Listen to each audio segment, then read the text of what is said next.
welcome to Guitar Knobs, the guitars, gear, noise, and nonsense podcast, hosted today by these knobs. Tony Dudzik, Pick Guardian. Jared Brandon Mound Pickups. Hey everybody, it's me, Todd Novak. Glad to have you along for this episode of the Guitar Knobs podcast. That's right. The podcast where we do what, Tony? We talk a lot. Yeah. And then we talk a little more. Uh-huh. And we talk about things like boutique builders of amplifiers, guitars, pedals, pedal boards, cables, Strings. All guitar stuff. all guitar related Pickups. Yes. things. Pickups. Pickups. And pick guards. I know. Yeah. And pick All guards. all the things. And that means that we probably have somebody on the line who can talk about one of those things. Introduce yourselves, persons on the lines. Clint McDuffie here at Deep Space Devices, and Taylor. I do all the drawings and stuff. Cool. Excellent. Well done, people on the line. So that's Deep Space Devices. And where are you guys calling from? Gadsden, Alabama, at my place. Gadsden, Alabama. Is my place like a bar? What is that? It's actually just like We're outed. Where's at my house right now? Honestly, I have this whole little workshop, and it's like a 2-story house and everything. And we just moved in recently, and I found I got the biggest room in the house, and I was like, okay, this is gonna be the coolest. Well, I don't even want to say man cave because that's the dumbest term ever. It's a man cave. But you already, It's out now. yeah. Yeah, like my wife has everything decorated her way, and it's just Oh yeah, she doesn't come up here at all. Yeah, and you she's- can tell this place is like it's messy, dude. Yeah. You need to do some cleaning up here. That's the way I like it. Yeah. Yeah. Well, anyways, so you guys make some guitar pedals, and we're going to talk about those at length in a little bit. Yay. We got to hang out with you guys at Summer NAMM in Nashville for a bit, and that was really fun. And so we'll catch up and learn all about from whence you came. For right now, we're going to get into a little bit of news things. News things. And really, it's lightweight news right now. Hasn't been newsy lately. We're cruising on the newses. I will say, I'm probably going to start putting out more of the older episodes, kind of re-upping them because we've gotten a lot of new listeners, and it's sometimes it can be tough to go backwards and Have a greatest hits. Yeah. So I know things come up a lot in the internets, and I want to make sure that if there's a conversation that's brewing about a certain builder or something that we've talked to extensively, we're going to put it out there, and you can I think that's a great redo idea. it. Yep. That's a great idea. We could even call them. The greatest hits. No, I mean, we could actually talk to the person or persons who are doing something new and exciting and bring them on kind of a live thingy. Maybe. Yeah, we'll see. We'll see what's going on. A live thingy. And they could tell us firsthand They could. what the news is. Could be. See how we're thinking this through just as we we're go. just This is doing just it. like, Hey. boom. Yeah. Sounds good to me. It's also worth noting that we are on Spotify. If you are listening to us, then you are either on Spotify or you're on some other form of platform that is providing you these sultry sounds. What other platforms are there? Oh, there's Stitcher, there's iTunes, there's Google Play, there's all kinds of them. But anyway, so if you haven't listened to us on Spotify, why don't you just throw us into your playlist and your collections and all that business and give us drive our numbers up. And give us a little love this podcast. Yeah, we like that. That helps out a lot. For sure. All right. So we've got an awful lot to cover. We got a lot of cool things going on, and we want to get to that. So, Tony, how about you tell us what's going on in your music world I'd like to hear what's going on in Jared's world. Jared, what's going on in your music world this week? Well, this week, what I am doing is... Wow, this is great. It's riveting. This is great riveting. Do you not know what you're doing? Podcasting. No, I know exactly what I'm doing. He's going. He's building suspense. All right. This week in my guitar world, it has a lot to do with this Reverend that I talked about in the last episode. I dug into that this week, and I chose to go with the two humbuckers on the aged Perloid pick guard that goes on my Reverend, and just for a visual, it's got a what I call baby blue finish. Mm-hmm. And what do they call it? I don't know. And got to be a name. Yeah, there's a name for the finish, and forgive me, I don't know what they call it, but it's got a maple neck, and it's baked, so it's kind of a darker, not really yellowed, but more of a tannish brown. It just it looks great, just a perfect combination. And so I went with the Perloid double humbucker thing, and I usually like to split coil and do all that funny jazz, but this time I didn't do that. I actually, because I didn't really want to mess with that rail hammer either. So I just put the rail hammer the way it is in the bridge. Yep. And I put one of my own in the neck. And I did kind of like a gold hue small screen. Yeah. It looks really nice. It just looks really cool. It kind of has a vintage. You got to take some more pictures of that and put it up. Right. Some good ones. Yeah. It's got that nice vintage old look, but yet it's a newer style. But so yeah, I'm real happy with the way it sounds so far. It's real articulate. That's a good name for it.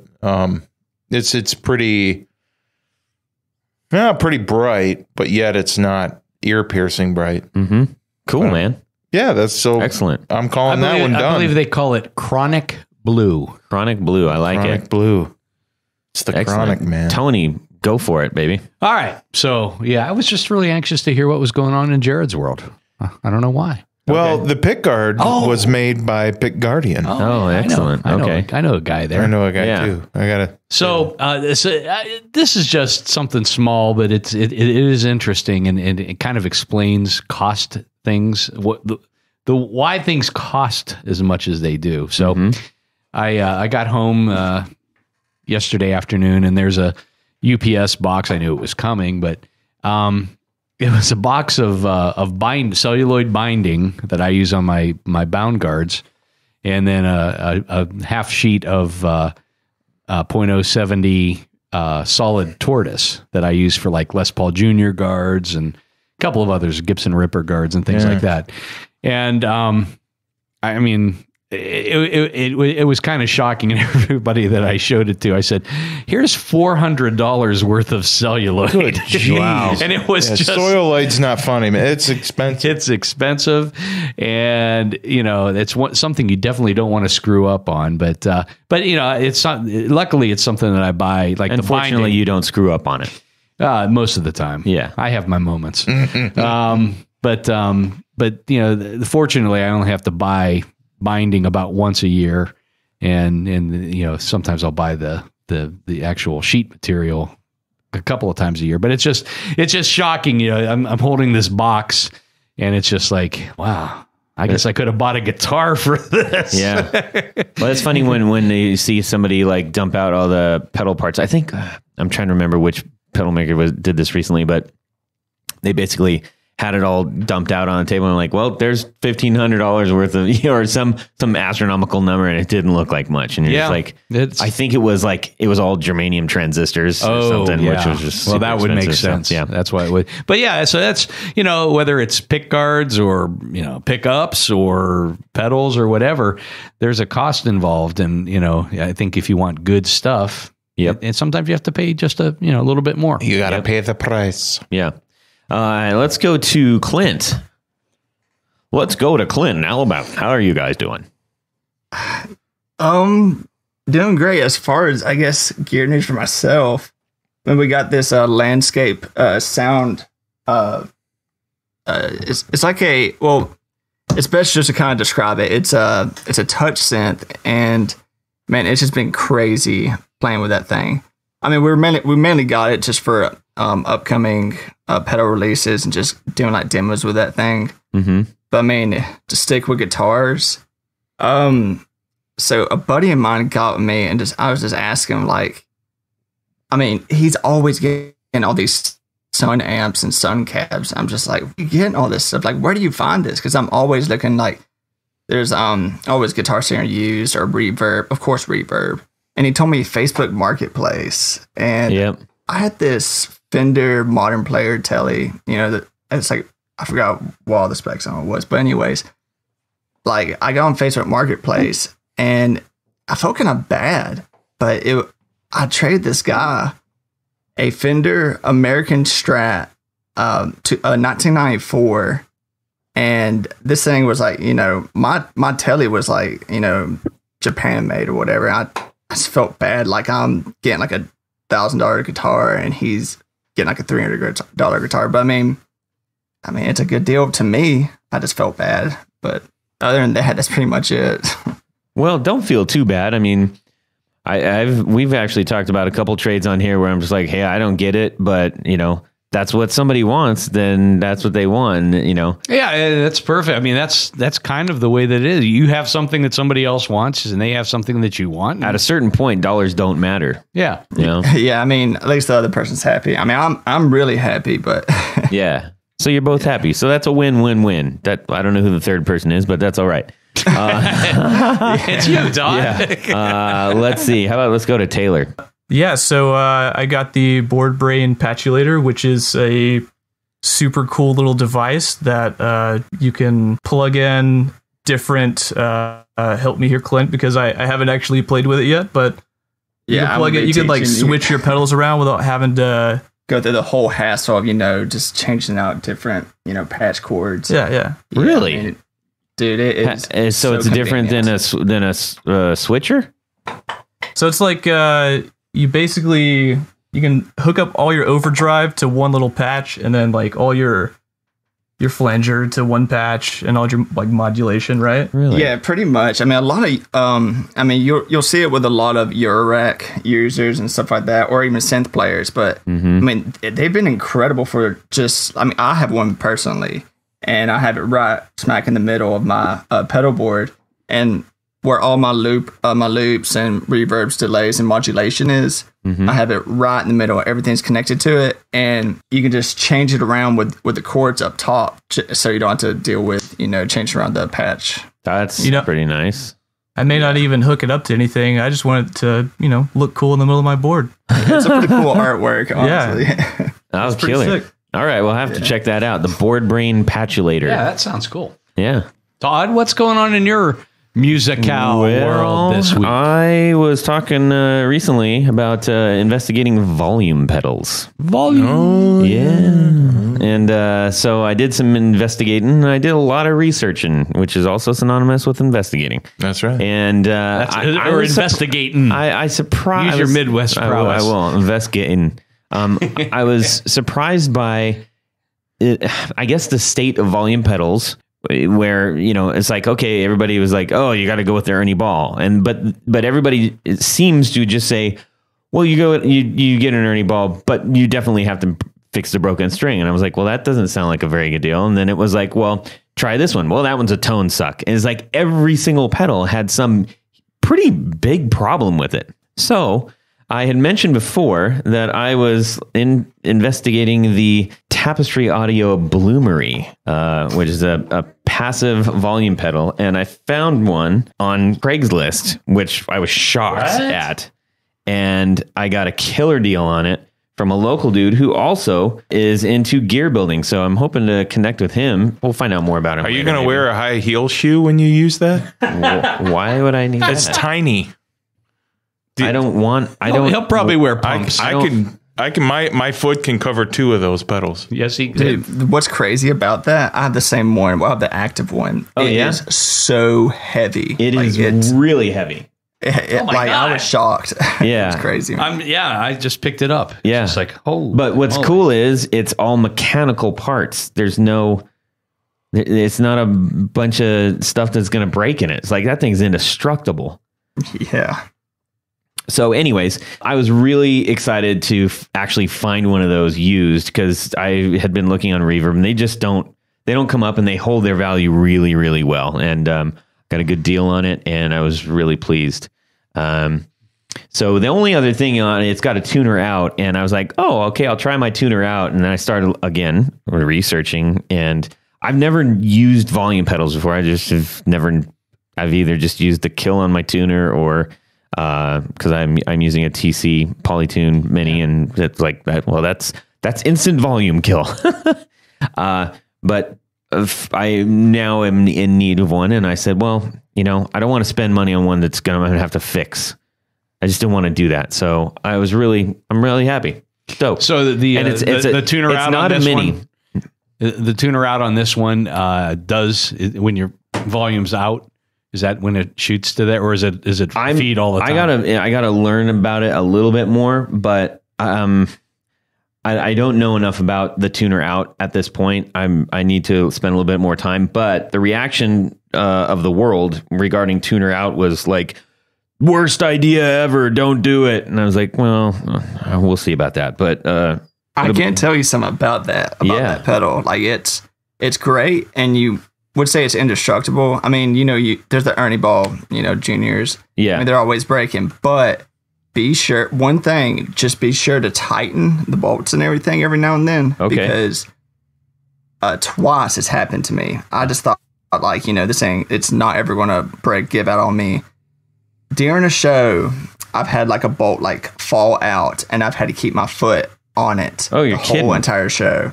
But I mean, that's out of 50 shows or something. Yeah, that's I'm gonna get some Loctite. That's what I'm gonna do. I mean, you'll be fine, but I mean, just tighten every now and then. It's kind of nice because it's got a taper switch too, which I think most of them have, but it's an easily accessible taper. Yeah, pretty cool. And it's Jared was saying it's so small. It's really not that small. It's just not as It's very wide. skinny. It's skinnier than a normal. It could double volume as pedal. a stapler. This isn't. I'm blathering on. Blah. 1, 2, 3. 4 on the floor. All right, Clint, give us your 4 on the floor. All right, so the first one, so it's a reverb. It's the Old Blood Noise Dark Star. Mm-hmm. Oh, yes. Yep. So now with the Dark Star, I mean, I've had many reverbs all throughout my pedal life, I guess. And, well, pedal ventures, I don't know. But, going from Boss, RV5, RV3s, all of those. But just the Dark Star, the crush effect, you get that kind of bitty reverb. Mm-hmm. I've been in love with that ever since I started playing that. But with the delay effect, the delay setting, really, it's not delay all throughout your reverb. It just kind of delays the reverb to go into your signal. With anytime I go to the studio or playing shows, that thing is on my board always. It will always be my number one. We had the pleasure of playing that ourselves when we had Old Blood Noise on, and that was a really special pedal for sure. So that's a nice choice. Yeah. Another thing about that though is, I mean, both Taylor and I mean, we're pretty big into art. I mean, of course, he's huge into art, but my all-time favorite artist, his name is John Carling, designed the artwork on that pedal. But John Carling doing the Dark Star, that's just incredible to me. I think that they were actually selling their artwork. I know a lot of pedal builders have been doing that. Ground Control Audio does that, and I'm pretty sure Old Blood Noise was doing that for a time. And if I'm wrong, I'm sorry. But I'm pretty sure I'm not. I'm pretty sure I'm not. Yeah. Yeah, they actually do. Yeah, Old Blood does with their posters. I've actually gotten, I think the Flat Light poster, which I was in love with that. Yeah, right on. Yeah. So what's number 2? The Montreal Assembly Count to 5. Oh, man. That thing, so with the kind of stuff I do with music-wise, I do a lot of just loops, anything that's sampling, anything like that, crazy delays. I mean, you can just do so much with this thing. The craziest setting to me is just, you record the 8-second loop and you have 3 different loops and you can change the pitches of each different loop. And I've never seen anything like that. I love the DL4, but it breaking was an issue. I mean, I'm not saying anything bad, but I mean, it's a great pedal. But then when I found the Count to 5, I was just like, okay, this makes up for everything that I love about the DL4.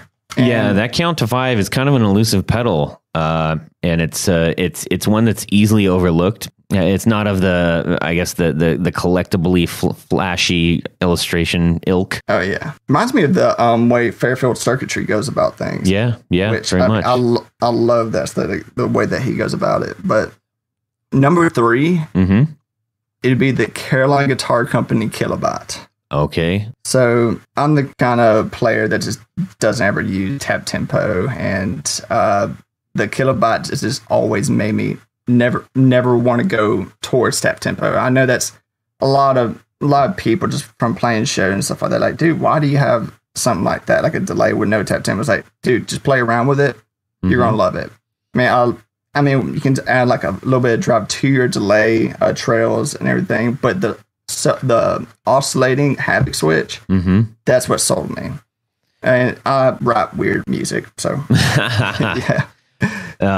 Carolina Guitar Co. He's made it on to quite a few of the 4 on the floors, and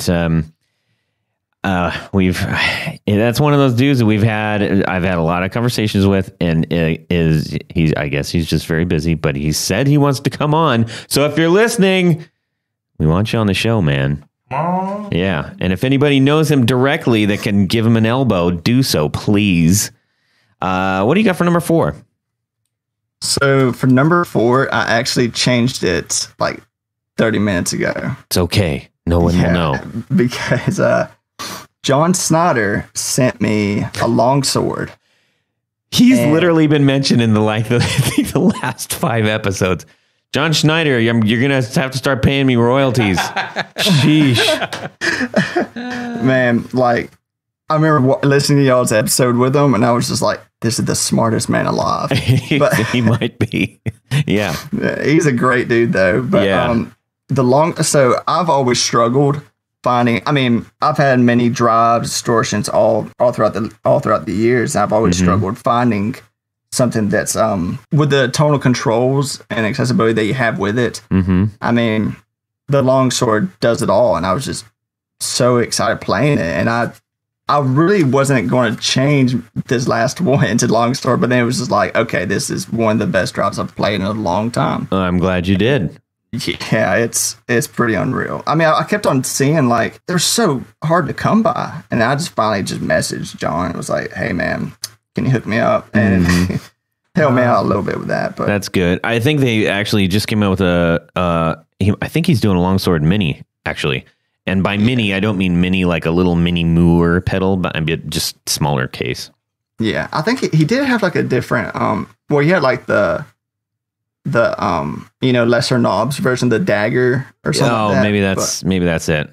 But he might be doing a longsword in just a smaller casing. Yeah, already. So I mean, I was a big fan of the Model Fet. I really liked that pedal. I really should have bought that or acquired it over arm wrestling or something. Almost got one last week on Reverb, but of course, I mean, I didn't need to spend the money. Yeah, those are hard to come by too. Hey, people out there, if you see any of the electronic audio experiments pedals, you should grab them. Seriously. I guess if John Snyder gets mentioned one more time, then I guess we have to buy a turkey or something. I'm not really sure what. It's a new drinking game. It's a new drinking game. Yeah, that's right. Just don't do it while you're driving, everybody. All right. Thank you for your 4 on the floor, my man. Woo-hoo. Hey, everybody. We have a couple of pedals from Deep Space Devices in front of us right now. We've got the Golem and the Red Ghost. These are really cool looking pedals, number 1. So let's just acknowledge that. These are really cool looking pedals, kind of freaky in their own way. More importantly, these are pretty devastating sound machines. So those of you who are into finding something that is, I guess, out of the ordinary from a massive crushing kind of gnarliness sound, this is a podcast for you right now. So we're going to get into what these are all about, but I do want to find out, these aren't your run-of-the-mill pedals, but you did enter the space with essentially a distortion pedal and I guess, for lack of better terms, a parametric EQ. Is that fair to say? In a sense. Oh, you talking about the Golem? Yeah. In a sense, we've had some people consider it a doom drive. I really want to kind of, steer away from that. Like, the way that you said it was perfect, though. Oh, excellent. I was thinking like, first Circle R drive or whatever, but that was perfect the way you just said it. It's an interesting pedal to play with. Some pedals you can plug and you're like, yep, okay, now I know what this sounds like. And this one I had to sit down with for a little bit. Yeah. It requires not normal music, if that makes sense. So you're not going to sit down and do your cowboy chords on this.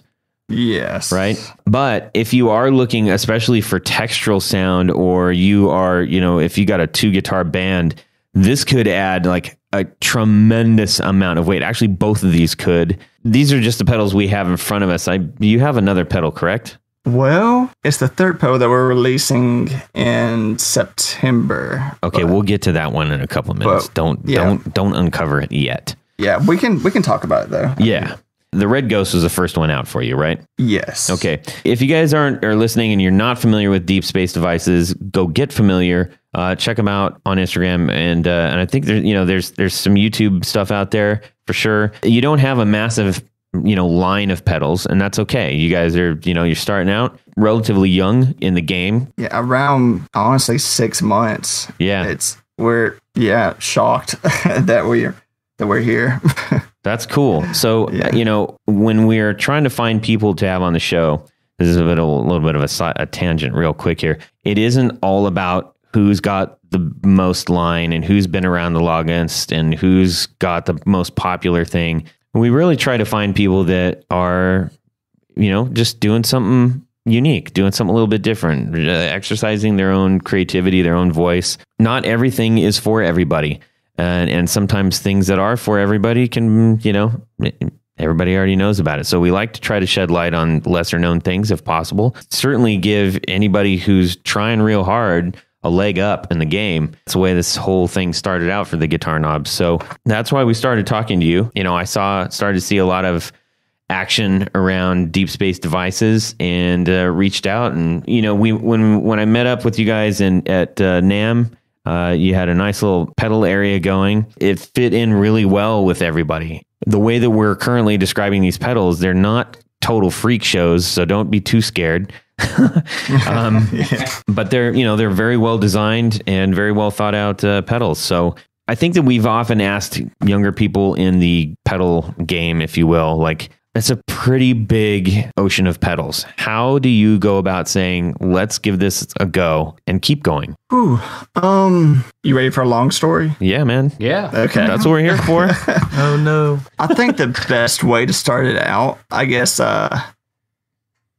so I've always had a love for pedals. I mean, Taylor, but I mean, it started years ago with me just going down the whole pedal route, just collecting pedals, trading everything. But at the time, he's also the guy that you go to get your pedals fixed too. Mm-hmm. Oh God, in our little area sometimes. Yeah. Years ago, when I got started with everything, I went down a strange route with pedals. So during all that time, playing music, collecting pedals, I used to work for North Face, like the North Face. Right. And I know that's so random, but I would, stationed in Birmingham, I would travel around, helping other stores. I was a sales manager and just traveled around getting stores up to date, just helping out and all that kind of stuff. But I mean, it was awesome because anytime I traveled, I mean, I would, I'd go over to Eastside Music Supply if I'm in Nashville. And great little shop. Gosh, it's my favorite shop in the world. I mean, it's awesome. Great people over there too. And, Atlanta, New York, all that stuff. But I had a lot of downtime throughout all that too while I was traveling. And I don't know why I went about it like this first, but I studied. Just building pedals, the capacitors, resistors, diodes, everything, how everything works before I finally had a lot more downtime getting the breadboard out and testing out this and that. But, I mean, I wish I had the breadboard first and blew up a few pedals instead of, that was me. I blew up a lot of pedals, so I thought, maybe I'm better on the computer doing art. And I wish I started with on the breadboard first instead of studying. But then, I mean, of course, I got the understanding. I mean, I don't know everything, of course, but I don't think anybody knows everything besides John Snyder. And and Tony's waving his hands. I know everything too. But I mean, when I got to that breadboard, though, understanding, controlling the effect that I'm going about. I've always loved the experimental side of things. talking about, let's say, Dwarfcraft device. Was that the pedal that you blew up, the Great Destroyer? Oh yeah, I got like he was selling all the parts for the pedal, and I didn't really read the directions. Of course. Well, yeah, that's simple. So I ended up just buying one because I'm incompetent. You could have just called me. Well, dude, I don't know, man. We weren't hanging out at that time. Okay, we never hated each other, but anyways, that's. But throughout the experimenting and everything, that's when I started just building pedals, and this is when I got to stop traveling with North Face and just started only working in Birmingham. I lived in Birmingham, Alabama at the time. You know how you get like that addiction, the good kind of addiction that's like, golly, I'm sorry. The good one. With pedals. Yes. Building, Yes. whatever. Yeah, let's clarify that. Back on track now. God, I just like slapped my face. Just thinking, what did I just say? Yeah. But all I would want to do is just build. And so, this is what I want to do for the rest of my life. I know it's going to be tough at the beginning, but so with any business that you start up, just expect it to always be difficult. Just go all in. You're starting a business for a reason. You're doing what you love. And of course it's going to be tough at the beginning, but there's always light at the end of the tunnel. It has been fun though. This community is pretty fantastic. Community around here in Alabama. I know Alabama, you think honky tonk, dadgum, NASCAR. Okay. No, it's not like that at all. Like, we have a few different music scenes all around, and it's unbelievable. But we were pretty involved with the music scene around here, and people really supporting us every step of the way, and they've really helped us to get where we're at now. Both Taylor and I starting this up. Mm-hmm. And I just completely left it out where we met. We've always known each other, but where we started. Oh, under the moonlight? Yeah, kind of. Taylor, with these pedals starting up, we thought, I know the Red Ghost and Golem, you think like distortion and overdrive, doom drive, whatever you want to call it. They do have their quirks. Artwork's a pretty big deal to me. Of course, you got to have the pedals sound great, but Taylor, with his love of pedals too, and artwork, I thought, this would be awesome. And we got to talking. That's where Deep Space started kind of coming out, and we started just going all in. And I've been just kind of pushing ever since. And then going to Stopbox exhibit in New York, that was really cool. What a blast. Yeah, and I'm sure this is like an issue, like going to NAMM, you just want to hang out the whole entire time. Mm-hmm. And you just get talking and talking and talking. Like, I remember talking to you at NAMM, and I was like, oh my gosh, I probably scared him off how much I talked to him. I will say, I'll say that the NAMM in Nashville seems more personable than the one in California. Well, it takes days to go through the one in California. Yeah, days. Yeah. I guess we're going to run through it. I don't know. But, get a cart, a little golf cart or something. Going to the Stopbox exhibit in Brooklyn, that was, a blast of meeting everyone and just hanging out. And when we got back, we got that an email saying that we won Best Emerging Manufacturer. And I remember I was in the car. Right on, man. That's cool. Awesome. Like, I was asleep, and I had my wife slap me, trying to wake me up, because I thought I was in a dream, because I just had no idea. And it was pretty insane. Taylor didn't believe me for a week, but no, even though it was right there not. in front of us. He lies all the time. I don't lie. Yeah, you do. You're doing it right now. I'm just kidding. Okay, I'm just kidding. We actually we did get it, and that's super cool. And really, I think with how going about 6 to 7 months, it was just all about kind of community wise, just helping us out. Because with any business, you're gonna need help. So besides your inspiration from John Schneider, what? Everybody drink. Who else out there along the way, or maybe early on, was there anybody else that you took inspiration from, or were emulating in some way, or looking to for guidance? Did you just say Billy Corgan? Yeah. When everything was starting to get, with the license and everything, I was kind of, I guess ignorant is the word.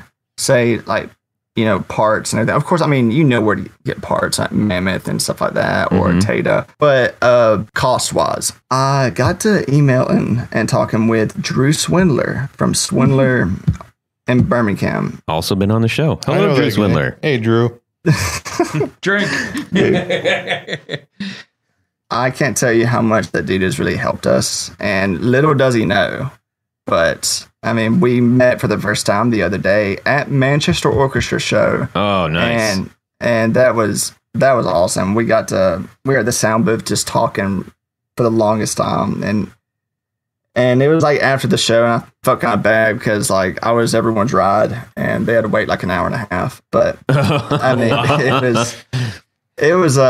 it was great finally meeting him and everything, because I mean, he really did help out a good bit. He makes some great pedals too. The chorus, the Golf, one of the best choruses I've ever played on. I mean, it's unbelievable. I love the double stacked reverb too. That's a really great one. What I loved about what he would do, he's based, I think he was born and raised in Birmingham, Alabama, and he would name his pedals after Iron City, it was Iron Drive, but there's a venue known as Iron City, and we used to have a steel works in Birmingham, and everything is like known after like some about steel, like Vulcan, steel works kind of stuff. But then there's like Magic. It's always been known as Magic City, so he made the delay in Magic City. Then there's Red Mountain, which is not amusement park, but state park in Birmingham. Right. Just named everything after something in Alabama, which is really cool. And didn't he have like one called Mine Shaft? Yes. Yeah. Yes. Anyways, that's a totally different episode that everybody can go listen to. And I encourage you to do that. Thanks. You can find that on our website, theguitarknobs.com. Greatest hits. Back to you guys in deep space. So you had some inspiration, you got moving, you just doubled down, you did it. And you dropped the Red Ghost, followed quickly by the Golem. Those are radically different pedals, but obviously of the same ilk once you play them both. Talk to us about how you created, your sound design for these. So with the Red Ghost, I mean, I think we all know here there's a lot of distortions, a lot of drives out there. Yes. And with the Red Ghost, I've wanted to really make something kind of with a big sound with, subtle changes with the, the toggle switches, the different clippings, and the slight bass boost. You get the dying battery effect when you start messing with, your pickup control and volume and tone control, depending on your pickup configuration on your guitar. Mm-hmm. And I mean, I really haven't seen too many anything like that out there. And I wanted to go ahead and have the distortion available because with Deep Space, we wanted to go ahead and have the Red Ghost distortion and the Golem overdrive available, because with Deep Space, our main focus is modulation, reverb, delay, a lot of different stuff. And we're pretty excited about that, going down that road. But as far as the Golem, I mean, just really quick on that Red Ghost, you said with a slight bass boost. Slight is maybe an understatement. A little bit. If you're looking for a sound that literally is going to push air, this is a pedal that can help your amp push air. I think, at least that's the experience that I had, which is cool. I think that you did create a unique drive in the sense that it's not a tone shaping drive as much as it is a dynamic shaping drive. We know you're talking about the dying bat effect. You've got two toggle switches on here. One is shake and one is mass. And then you have your main knob, which is called Horde. So can you just explain those really quick? So with the shake toggle, that's actually going to be, it's just, the diode clipping switcher, but the main diodes I'm using for it that kind of supports on getting the dying battery effect when messing with your volume and tone knobs on your guitar. Mm-hmm. Sorry, I'm speaking long sentences. I got to breathe. You like Jared. But the diodes I'm using are just LEDs in it. And I mean, that's just from experimenting and everything. But with the mass, I say slight bass boost, but I'm so used to saying that compared to like the Golem, the mass switch on the Golem is a pretty significant difference. With the Red Ghost, it's crazy what we've been seeing at certain players using it. We've been seeing a lot of noise artists use it and synth artists, and it's really flattering. The synth crossover into the guitar pedals has really exploded. Yes, which is really fun to see. I'm not partaking personally, but I like watching that stuff. Didn't we have like a country musician hit us up about one of these pedals? Yes, we've like country stars are playing them too. Wow, I want to see Brad Paisley play the Golem. Yeah, dang it. So I think he actually sent it back. Did he send it back? He was like, "This is not what I was expecting." We can't say names. Yes. With the Golem, it does sit in the muff realm. I can say that. Like I said, we really wanted to focus more on the modulation, delay, and reverb, and all that sort of stuff. But it's not that we were pushing the Golem aside. We were wanting to make it a little bit different, and keep that still in the whole experimental kind of phase. With the Tremble and Quake, the diode switchers, the middle being no diodes, which of course you're going to get that big boost. But then to the left, silicone, to the right, germanium. But then you just mix and match between those two. And it's pretty understandable. I mean, the mass switch doing kind of the same what the Red Ghost mass switch does, but a lot more significant difference.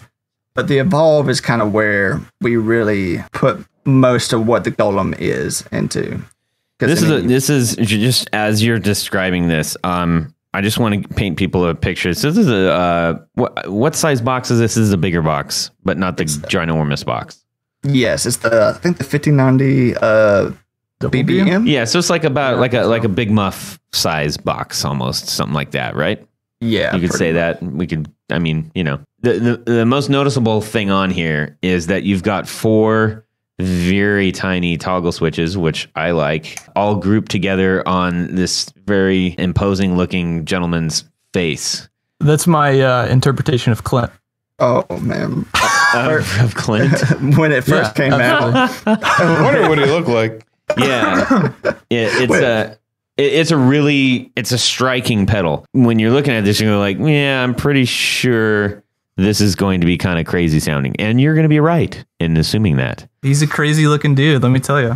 I mean, you can really see the whole muff resemblance when you have the Evolve switch to the right, but when you have it to the left, you're going to get that gated kind of drop, but when you have it to the right, you can really tell that it's that muff resemblance. Yeah. The left, when you have the mass switch off, to the right, you're going to have that dying battery kind of still there. I mean, I can't tell you how much I love that dying battery effect. I can tell.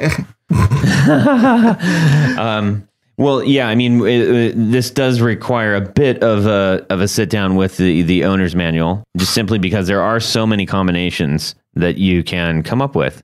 I'm not saying that it's overly complicated. I'm just simply stating, like, with every switch you toggle, it changes everything. So imagine there's 4 toggles and 4 knobs. You can create a huge amount of soundscaping here. Like I said, do not plug this in and turn it on with your volume way up. Yes. Because like legit, this thing pushes copious amounts of air. No kidding. We were thinking about putting a warning on the manual. That might not be a bad idea.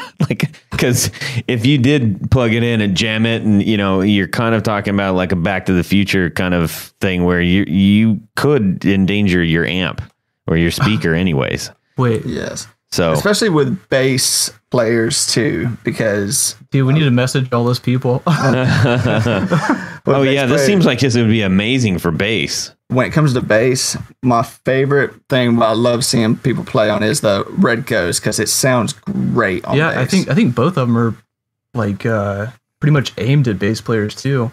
I mean, you don't really have that in mind, but we've done like demos of both guitar and bass. Mm-hmm. Yes, and it's like we don't ever try to say bass pedal, guitar pedal, we just say effects pedal. No, that's smart, because you really can.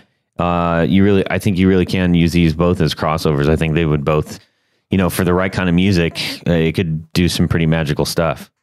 Oh yeah, absolutely. So, tell us a little bit about what you got cooking now. Where are you going from? So you've got your dirt pedal, and you've got your I mean, what's loosely called, you're calling it an overdrive, but it kind of needs its own classification. I think it's more of a, I didn't create it, so who gives a crap what I say, but it feels more like almost like a parametric EQ with drive. Yes. I like that. I'm writing that down. Yeah, write that down. Yeah, that's good. That's a good idea. Because I started getting used to calling it Doom Drive. When you have that form. I think that sells it short if you're starting out calling it a drive. That again, this is just my take on it. Like maybe not a parametric EQ, but a paradrive. Like a parametric preamp or something almost. I mean, it just has a lot. Trademark Tony Dudzik. Yeah. Oh man. Yeah. Well, whatever you want to call it, it's a pretty interesting pedal. But so you got the Red Ghost, you got the Golem. Where do you go from here? Experimental is kind of the main focus with everything. Our next pedal is an octave glitch arpeggiating drive, and with it, it's called Trigonaut. Trigonaut? Yes. Oh, sweet. It kind of sounds like a Pokemon. Oh, don't say that. I mean, it sounds exactly like something that a Pokemon would be named. Trigonaut? Yeah. Use Gargoyle. fire breath. Trigonaut, use tail whip. Okay, stop. Stop. Oh my god. I'm leaving all that in stutter there. glitch, please. Oh boy. Okay, so let's see if we can get a brief understanding of what this pedal might lend itself to. So, I mean, for the experimental style players, it's going to be great, but you will have the ability to have a perfect. Oh man, what's the best word for it? You can get the drive and fuzz just the way that you want. You want the tonal capabilities with it, but you're not going to be just drowned, hoarded with toggle switches and knobs. It's going to be straightforward, but the stuttering glitch is where it's at for experimental players. But you don't have to have that because with the 3-foot switches, you can just turn whatever on and off. But I mean, that's all I can really say about it because it's still super secret-ish. That's exciting. So you got something new that's coming out that you're evolving from these current pedals. You're definitely catering towards highly experimental players, which there are a lot of and a growing number. I think there's a ton of interest in really pushing the boundaries with equipment. Sounds really interesting. The Trigonaut. And for all of you people with 3 feet out there, this is going to be awesome. I choose you. I'm really happy that you guys are growing and that you're moving forward. You found some success, and I hope that keeps going for you. Yeah, of course. Thanks, man. I was just thinking, I was about to say, I remember telling you at NAMM, be ready for us to ramble. And I was just thinking about that. Well, that's why we have this. That's why we have the podcast to begin with. Yeah, you're fine. I feel like I'm more quippy. I just throw in quips that you'll probably edit out. That should be a pedal. The quip with just a bunch of toggle switches that turns all of it off. And one that does a stutter. Anyways, Jared. Everybody, it's time for Would You Rather? This week's Would You Rather. So you have a nice amp that you want to take out to gig with, and you have a decision to make. Hence the Would You Rather. Would you rather use the DI, which is the direct out from the back of the amp, and run it straight through the board? If you have one of those kind of amps. Well, in this case, you do. Okay. It's a given that you have one. That you have one, okay. Or you could use a red box. Are you going to do the old, 57, SM57 mic and put it in front of the speaker? That's all correct. right. Okay. So this is a pretty simple one. Not a lot of fanfare. Don't crap on my wood. I'm not crapping on it. I'm just saying, you didn't have a raging story to go with what's the story behind it? We need a little. Some background. Well, so you get this new amp from Reverb, and you're walking down the street. Tony, what are you doing? I'm laughing right now. Yeah. All right. That makes one of us. Yeah. Go ahead. Be nice. Oh, that's good. Go ahead. I don't like it. No, for real. Go ahead. I don't like it when you guys fight. I do. I think I've always had much more success in a live situation with a mic as opposed to the DI or direct out. Yep. It always sounds better, I think. I mean, it's possible you could do both, I guess, but you know, if you have like a really sweet speaker that takes a mic very well, I think that's the way I would go. Mm-hmm. Okay. I'm going to jump over to Clint. Mic all the way. I would say. I mean, with the wait, does amp matter? No. Nope. This amp doesn't matter because It just has to have an unknown amp that sounds awesome that also has a DI. That's right. Okay. I was thinking about like my current setup. Definitely mic, I would say, because if anybody else has control with that DI, I mean, they want to turn me down. Nah, I want to have the control. Right. You know? Yeah. Excellent. Let's go to Taylor. SM57 all the way. All right. Absolutely. So we got we're gonna make it unanimous here. Well, almost unanimous. Jared. I'm gonna go with the direct out.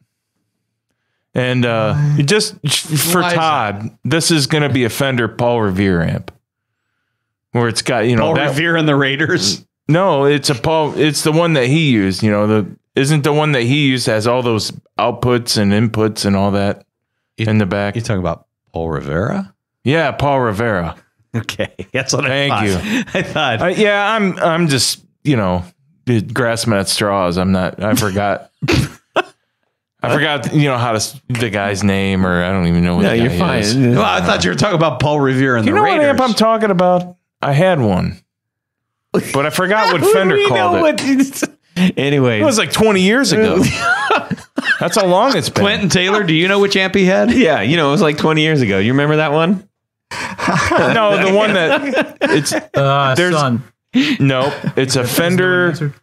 Well, there was a series of Fenders that Paul Rivera, he worked for Fender and designed and built them, or had them built at the factory. No, this particular one has a lot of inputs. The red knob. No, this one has direct That was out the back era. yeah. So we're just going to guess that we don't know what that is. I'm going to go with the direct, and my reasoning is because, especially if you're playing at a small bar and you did the direct out, you have a lot less stage volume for the sound guy in the back to deal with, to compete with. Interesting. It's easier mix, kind of like the concert we went to recently. They don't have any stage volume whatsoever. That's bollocks for that, man. So I got no love for that. I know what you mean, but it depends on how big the like if you're in an arena, okay, that's probably different. Yeah. But a bar, if you're in a smaller venue, one of us, I'm not playing arenas. Right. You're in a small venue. Model the Sun Model T. We can just say that. Okay. Oh, well, it's a Sun Model T. I'm going 57. Yay. All right, Jared, you're the odd man out. I'm doing it. All right. People out there in the guitar sphere still listening, which I hope you are. I just want to give a real quick shout to those who are thinking about building pedals, those who are emerging, who are trying to make their way, whether it's pedals, whether it's pickups, whether it's making guitars, whether it's whatever it's doing, whatever you're doing, keep doing it and get yourself as much visibility as possible and lean on other people, lean on friends, and go to the people that you admire what they're doing and that are inspiring you. It is a great community that is so willing to help, and we're always excited when there's something new. So you can't lose. Get your voice out there, get your creativity out there, and make some stuff. Dudes, where can they find you? As always, Instagram. Instagram is something that we really put a lot of time into, and Facebook. Twitter's tough, man. But at Deep Space Devices, and there's deepspacedevices.com. You can always just shoot us an email. Anything, if you ever have any questions, subscribe to email lists. There's always stuff like that. Great. And Tony? Yes, I am. Where can people find you? Well, let's just say you're looking to make a special pick guard. Mm-hmm. Changing pickups. Mm-hmm. Switching up pickups. Putting electronic devices into your guitars that you need some special holes drilled into. That's whatever. right. I'll actually be hitting you up soon. Oh, cool. Please do. He's done all mine. Go to pickguardian.com. Mm-hmm. Or, if you want to check out some of the projects that I've been doing lately, I've been a lot more active on Instagram over Facebook, but either one of those is Pick Guardian and the number 1. And if for whatever reason you can't remember that, or you just, he's a guy on the show, you can hit me up at Todd at theguitarknobs.com. Jared. The amp I was trying to say during the Would You Rather is the concert amp. Oh, that one. The Fender concert amp has a line out in the back. All right, if you need... It does. Vindicated. That's right. Dig on it. Paul Revere and the Raiders played that? I don't know. So if you need some really cool pickups, BrandonWallPickups.com. We do vintage style pickups, and we even age them to make them look old. And we do custom pickups. We do the wide range pickups. We do all sorts of cool stuff. We rewind sets even. That's right. We rewind, repair old pickups in case you don't want to replace your pickup. And it's very inexpensive, very fast. Jared, J-R-E-D, at BrandonWallPickups.com. BrandonWallPickups.com. There you go. Find me on Instagram as well. All right. And Tony, we got some people to thank. We like to thank some very important people. That's right. And these people would be our executive producers. And I'm sure you're driving down the road saying, how? Well, that's an executive producer. If you would go over to patreon.com/the guitar knobs, you would see how to become an executive producer, as well as various other levels. And there are some fantastic Executive prizes. producer, you're going to get a t-shirt, you're going to get a barefoot button, you're going to get stickers, you're going to get picks, you're going to get pins. And yeah, you do get that, but even And- on the lower levels, Yes, but for the executive producer one. And you're going to get your, what, Jared? you get You your get to have name your- rated on the thing. No, you get your name right on the thing. Great. Okay, Tony, what are the names? Let's get these people some recognition. Recognizing the following executive producers: Doug Gann, Brad Partridge, Michael Van Zant, Doug Christ, Zach J. Wright, Gary Goodman, and Son Beckett.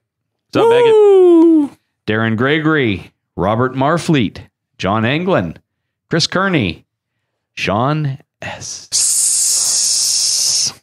Oliver Gonzalez, John Daly, Robin Smith, Pete Marshall, Carlos Mancha, Matt Brammer, David Wolfson, Martin Cliff, and Tom Barazin. Guys, thank you so much for your support at every level, the 1, 5, and 10, and more levels. We are greatly appreciative of it. It helps us tremendously at whatever level you're able to support. And just knowing that you're out there, you're listening, and that you're willing to do that. It's really remarkable every time that we're reading these names off.